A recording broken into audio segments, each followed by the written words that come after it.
ఈరోజు సాధన ఫారెస్ట్‌కి దాదాపు ప్రపంచవ్యాప్తంగా 50 దేశాల నుంచి ఇలా డిఫరెంట్ ఫారినర్స్ ట్రావెలింగ్ చేస్తూ ఇక్కడికి వస్తూ ఉంటారు.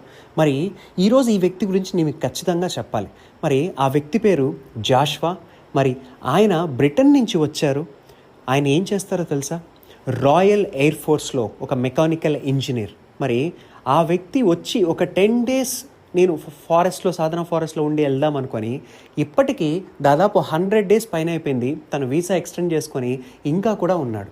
అంటే ఈరోజు ఇక్కడికి వచ్చేవాళ్ళు ఎవరు కూడా చిన్న చిన్న వ్యక్తులు కాదండి, highly profile, highly matured people. ఈరోజు ఇటువంటి వాళ్ళతో కలిసి అతను ఒక్కడే కాదు, చాలామంది ఫారినర్స్తో కలిసి మేము అక్కడ పనిచేసాం. చాలా అద్భుతంగా ఇంటరాక్షన్స్, ఎన్నో వాళ్ళ లైఫ్ నుంచి మేము లెసన్స్ నేర్చుకున్నాం. ఫైనల్గా వాళ్ళని మన ఈ జనరేషన్ని కంపేర్ చేసుకుంటే మనం దేనికోసం పరిగిస్తున్నాం ఈ ర్యాట్ రేస్లో అనేది మనకు తెలియదు. కానీ వాళ్ళకి మాత్రం క్లారిటీ ఉంది, వాళ్ళ ఆనందం కోసం పరిగిస్తున్నారు.